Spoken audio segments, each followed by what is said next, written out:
এই শীতে আপনারা একটু কাজ করবেন, কিছু কর্মসূচি হাতে নেবেন।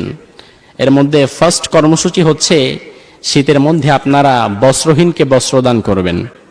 আর সবচেয়ে বড় বস্ত্রহীনকে, সবচেয়ে বড় বস্ত্রহীন হচ্ছে এই শীতের মধ্যে প্রাপ্তবয়স্ক যুবকেরা যাদের এখনো বিয়ে হয় নাই, ঠিক না?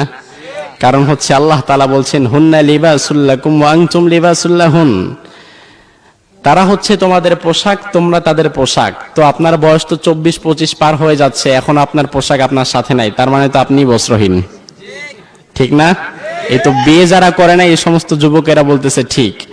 আজকে বিশ্বাস করুন এই সময়ে এসে এই যে যুবকেরা খুব হাসে, তারা খুব খুশি। এই সময়ে এসে যুবকদের যুবতীদের তাদের যদি টাইমলি ম্যারেজ অর্থাৎ সঠিক সময়ে বিয়ের পদক্ষেপটা নেওয়া যেত, তবে বাংলাদেশ থেকে ধর্ষণ নামক এই অন্যায়টা অনেকাংশে কমে যেত।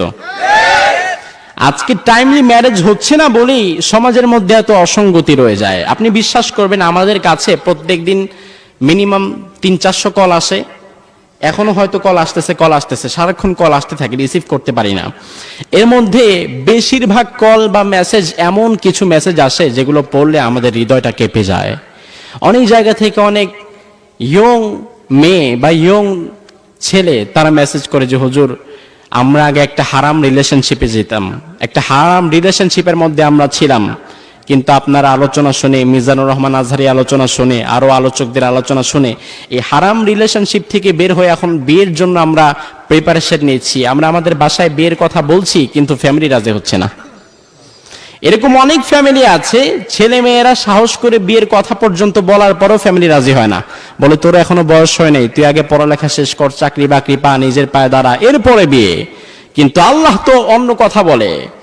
আপনার বাবা মা আপনাকে বলে 30-এর পরে বিয়ে, কিন্তু আল্লাহ তাআলা বলে প্রাপ্তবয়স্ক হলে বিয়ে করে ফেলো, কারণ রিজিকের মালিক তুমি বা তোমার বাবা নয়, রিজিকের মালিক কে?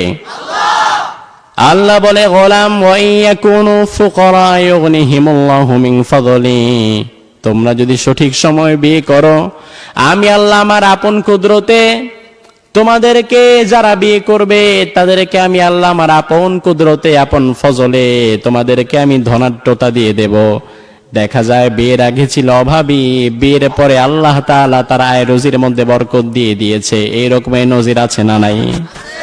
অনেক নজির আছে। বিয়ের আগে অভাবী ছিল কিন্তু বিয়ের পরে আল্লাহ তাআলা অভাব দূর করে দিয়েছে।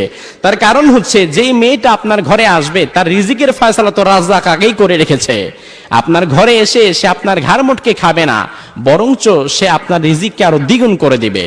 এজন্য আমার মুরব্বী বাবা যারা আছেন আপনাদের প্রতি আমার অনুরোধ থাকবে আপনারা ছেলে মেয়েদের প্রাপ্তবয়স্ক হওয়ার সঙ্গে সঙ্গে বিয়ের ব্যবস্থা করে দেন। বিয়েটাকে আপনারা লেট করবেন না, কারণ এই জিনিসটা যত লেট করবেন সমাজের মধ্যে ফিতনা ফাসাদ কিন্তু তত বেশি বেড়ে চলবে, ঠিক কি না? আল্লাহ সুবহানাহু ওয়া তাআলা এই সহজ কথাগুলো আমাদেরকে বোঝার তৌফিক দান করুক, বলেন আমিন।